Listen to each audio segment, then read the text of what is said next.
Shalom, selamat malam Bapak Ibu dan saudara-saudara sekalian. Kita berjumpa kembali di renungan ibadah Rabu.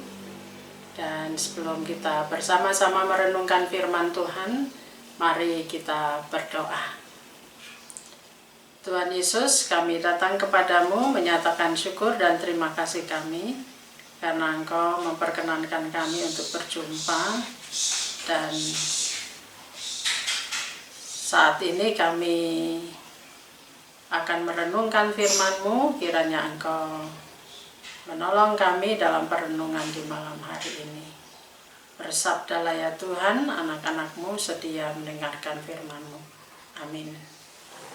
Saudara-saudara yang dikasihi oleh Tuhan Yesus Kristus, firman Tuhan terambil dari Kisah Para Rasul 9 ayat 7 sampai 9. Saya akan membacakannya bagi Bapak Ibu sekalian. Maka termangu-mangulah teman-temannya seperjalanan, karena mereka memang mendengar suara itu, tetapi tidak melihat seorang juga pun.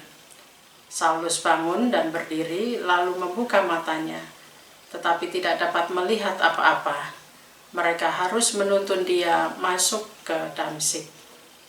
3 hari lamanya ia tidak dapat melihat, dan 3 hari lamanya ia tidak makan dan minum. Demikian firman Tuhan. Saudara-saudara yang dikasihi oleh Tuhan Yesus Kristus, Saulus adalah seorang pembenci yang tidak hanya mau menangkap pengikut-pengikut Kristus, tetapi juga ia memiliki keinginan untuk membunuh pengikut Kristus. Tersebar kabar bahwa di Damaskus atau di Damsyik terjadi perkembangan Kristen yang sangat pesat di wilayah perkampungan Yahudi yang besar.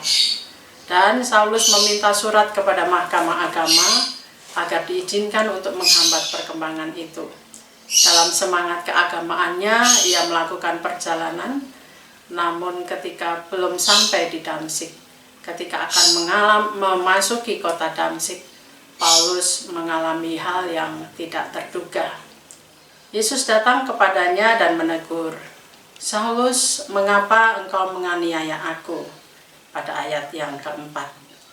Perjumpaan Saulus dan Yesus ini mengubah perjalanan hidup Saulus. Meskipun ada orang lain yang bersama-sama dengan mereka, namun mereka hanya mendengar dan tidak dapat melihat. Sementara itu, Saulus dapat berkata-kata ketika Yesus menyatakan diri kepadanya. "Akulah Yesus," tidak dapat. Sementara itu, Saulus tidak dapat berkata apa-apa ketika Yesus menyatakan dirinya dengan mengatakan, "Akulah Yesus yang kau aniaya itu." Saudara-saudara yang dikasihi oleh Tuhan Yesus Kristus, perjumpaan itu mengubah kehidupan Saulus. Ketika ia membuka matanya, ia tidak dapat melihat apa-apa. Peristiwa ini tak terduga oleh Saulus. Niat untuk menghambat pertumbuhan dan perkembangan Kristen terhalang oleh karena ia tidak dapat melihat apa-apa. Seakan-akan Saulus dibutakan matanya. Niat untuk menghambat perkembangan Kristen di Damsyik terhambat karena Saulus tidak dapat melihat. Saulus mengalami perubahan secara tiba-tiba. Berawal dari sebuah niat yang tidak baik, menggiring orang Kristen menuju kepada kematian, justru berbalik kepada Saulus yang digiring ke Damsyik untuk masuk dalam sebuah komunitas Kristen. Saudara-saudara, rencana manusia dibatalkan dan Tuhan melaksanakan rencananya atas kehidupan Saulus. Kuasa Tuhan menggiring Saulus untuk masuk pada kehendak Tuhan. Tujuan hidup Saulus diarahkan Tuhan pada jalan dan cara yang benar. Selama 3 hari ia tidak makan dan minum. Dan apakah ini artinya bahwa ada pergumulan di dalam keberadaan Saulus pada saat itu? Atau ia berpuasa? Setelah perjumpaannya dengan Yesus selama 3 hari, Saulus mengalami pergumulan batin sekaligus goncangan jiwa. Pergumulan batin itu menggoncangkan dirinya dan menghasilkan sebuah perubahan. dan keberadaan Saulus diubahkan. Kesombongannya berubah menjadi sebuah kerendahan hati. Pembenci diubah menjadi pengasih. Pengejar orang-orang Kristen diubah menjadi pemberita Injil. Perubahan radikal ini yang membawa Saulus pada keberanian untuk memberitakan kabar keselamatan Allah di dalam Yesus Kristus. Seorang Farisi yang sombong menjadi seorang rasul yang rendah hati oleh karena menerima pengampunan dari Allah. Hidup Saulus diubahkan oleh Allah. Saudara-saudara yang dikasihi oleh Tuhan Yesus Kristus, apakah kita pernah mengalami hal yang sama seperti Saulus, mengalami perjumpaan pribadi dengan Tuhan? Bentuk perjumpaan itu bukan hanya hal yang nyaman, bisa juga hal yang tidak nyaman. Atau pernahkah kita mengalami goncangan-goncangan hidup yang kemudian membawa kita pada sebuah pergumulan batin yang panjang, yang berat, yang dialami oleh seperti Saulus. Terkadang Tuhan memakai pergumulan batin dan goncangan hidup yang kita alami itu untuk membentuk kita. Melalui goncangan hidup itu kita diubahkan dan kita hidup seturut dengan Allah. Maka bisa dikatakan bahwa setiap peristiwa hidup adalah sebuah proses yang sedang Tuhan lakukan atas kehidupan kita untuk diubahkan sesuai dengan kehendak-Nya. Artinya melalui goncangan hidup kita sedang diproses Tuhan untuk hidup sesuai dengan kehendak-Nya. Sebab saudara-saudara, tidak ada tawar-menawar bila kita berhadapan dengan Tuhan. Perubahan tujuan hidup terjadi atas diri kita ketika kita berjumpa dengan Tuhan. Saudara-saudara, ada waktu dalam hidup kita mengarah pada titik dibutakan untuk hanya mendengar suara Tuhan, supaya kita hidup sesuai dengan kehendak Tuhan. Kita digiring oleh Allah dari kehidupan yang tidak sesuai kehendak-Nya kepada kehidupan yang sesuai dengan kehendak-Nya.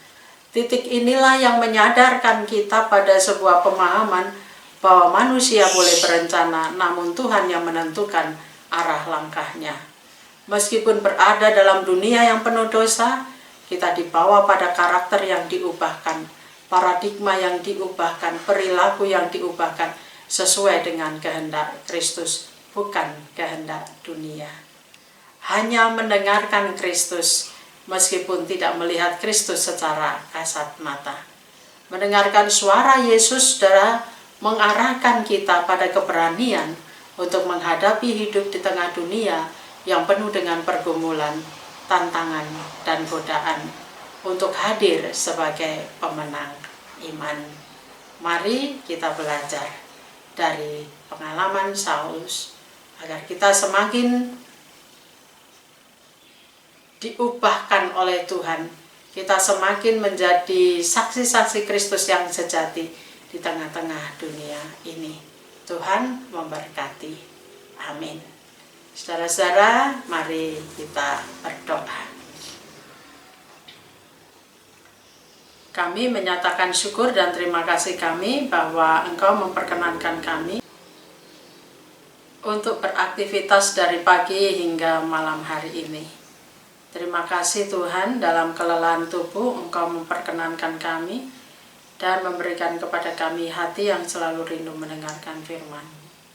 Dan malam hari ini yang menjadi bagian dari kehidupan kami, Tuhan menolong kami agar kami dapat menikmati waktu istirahat kami dalam kesejukan cinta kasih Tuhan.